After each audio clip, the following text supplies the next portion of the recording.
गोविंद राधा।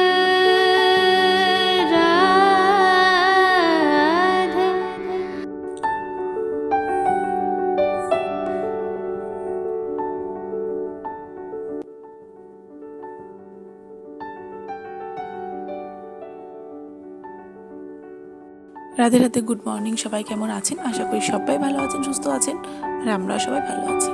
তো আমার নতুন আরেকটা ব্লগে সবাইকে ওয়েলকাম।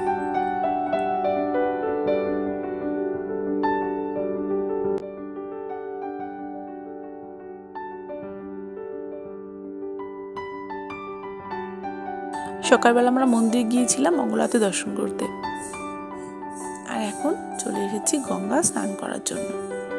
আমি যতবারই নবদ্বীপে আসি আমি চেষ্টা করি যে গঙ্গায় স্নান করতে, বাট সবসময় হয়তো হয়ে ওঠে না। রাধা মাধব কিছুদিন এখন নবদ্বীপে বাড়িতে থাকবেন, আবার দোলের পরে কলকাতায় যাওয়া হবে। আর এই ফুলগুলো আমি নিয়ে এসেছিলাম, তো সেগুলো দিয়ে এখন সাজানো হচ্ছে। এগুলো আর্টিফিশিয়াল, বাট দেখতে ভালো লাগছে।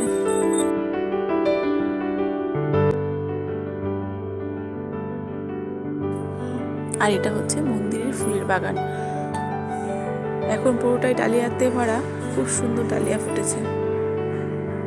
আর এই ডালিয়া ফুল দিয়ে এখন মন্দিরে রাধা মাধবের জন্য মালা গাঁথা হয়।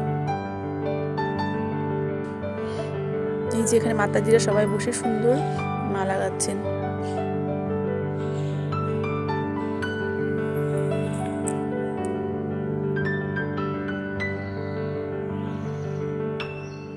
তো আমার একটু মন চাইলো মালা গাঁথা সেবা করার জন্য। তো যাই হোক, সেবার সুযোগ পেয়ে আমিও ভীষণ খুশি গোবিন্দের জন্য মালা গাঁথতে পেরে।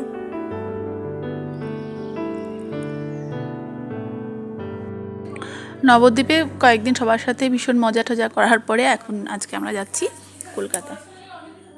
রাধা মাধব এখন আপাতত নবদ্বীপেই থাকবেন, আবার যখন আমরা দোলে যাব তখন নিয়ে আসার ইচ্ছা আছে। আর এই মুহূর্তে রাধা মাধব কলকাতায় আসছি না, তো তারও একটা কারণ আছে। কারণ আমরা কয়েকদিনের জন্য একটু কলকাতার বাইরে থাকবো। আমি জগন্নাথ আর বৃন্দা যাচ্ছি, আর কান্নায় যেতে পারছি না কারণ ওর অফিসে একটু কাজের প্রেশার আছে। আর যেহেতু অফিস সামলে রাধা মাধবকে ঠিকঠাক মতো হয়তো সেবা দিতে পারবে না, তো তার জন্য রাধা মাধব এই মুহূর্তে নবদ্বীপের বাড়িতে আছেন। আর দূরের সময় তো আমাদের রাধারানী কৃপায় যাওয়ার ইচ্ছা আছে নবদ্বীপে। যখন আমরা নবদ্বীপ থেকে ব্যাক করব তখন সবাই আবার একসাথে আসার প্ল্যান। তো দেখা যাক গোবিন্দের কী প্ল্যান, তো সেটাই হবে। আর আমি বাড়িতে এসে ছটাপট এখানে রান্না বান্না সেরে নিলাম, কারণ বাড়িতে এসেছে গেস্ট বলতে আমার মামা শ্বশুর শাশুড়ি মা, ওনারা সবাই এসেছেন। তো এখানে আমি বানিয়েছিলাম বিরিয়ানি আর বানিয়েছি চিলি পনির।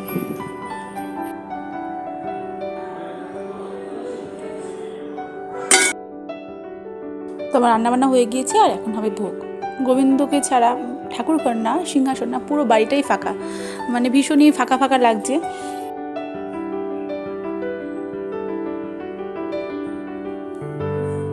আর আজকে ভোগে ছিল বিরিয়ানি, চিলি পনির, রায়তা, আর ছিল একটু ফল। আর গোবিন্দের তো ওখানে ভীষণ মজা, নবদ্বীপে থামে আছেন। আর স্পেশালি গোবিন্দের যে খাস সেবিকা, মানে আমার শাশুড়ি মা খুব ভালো সেবা করেন। গোবিন্দের ভীষণ আনন্দ, বাট আমাদের মন খারাপ, কী আর করা যাবে। আর এ বাড়িতে এখন চিত্রপটের সেবা হচ্ছে, আর ফাঁকা সিংহাসন।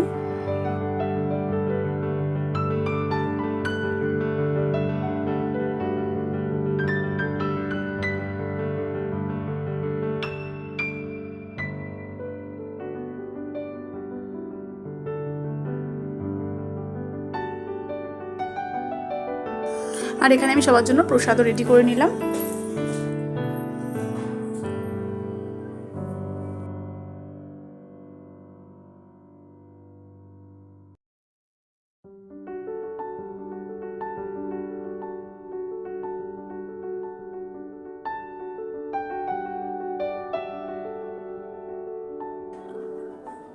আর এখন বিকেল, তো আমি বানাচ্ছি এখানে তিলের নাড়ু।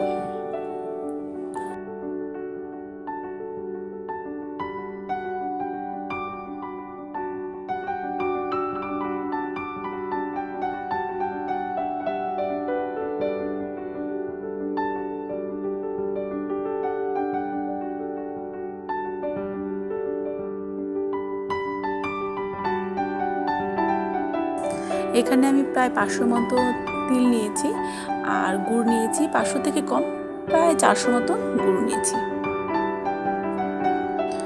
আর আজকে নাড়ুগুলো বানানোর একটা বিশেষ কারণ আছে, কারণ নাড়ুগুলো আমি একটা জায়গায় নিয়ে যাব যেখানে আমি যাচ্ছি, সেটা অবশ্যই আপনাদের সাথে কোনো একটা ভিডিওতে শেয়ার করব।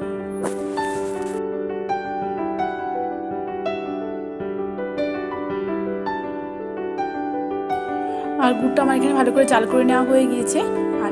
আর এখন আমি একটু জলের মধ্যে কয়েক ফোঁটা গুড় ফেলে দেখে নিচ্ছি যে গুড়টা ঠিকঠাক মতো মানে পাকটা হয়েছে কিনা। আর এটা জলে দেওয়ার পরে একটু শক্ত শক্ত হয়ে গিয়েছে। আর এবার আমি দিয়ে দিচ্ছি ড্রাই রোস্ট করে রাখা তিল, দিয়ে একটু নাড়িয়ে চাড়িয়ে মিশিয়ে নেব।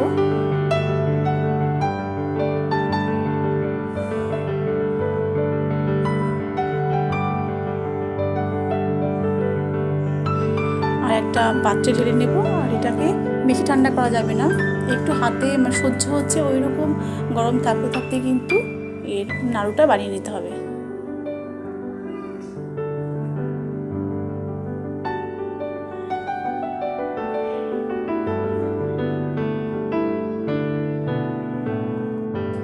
আর এখন রাত্রে আমার জগন্নাথের মুভি টাইম, অনেক দিন পরে মানে মুভি দেখতে বসা হয়েছে।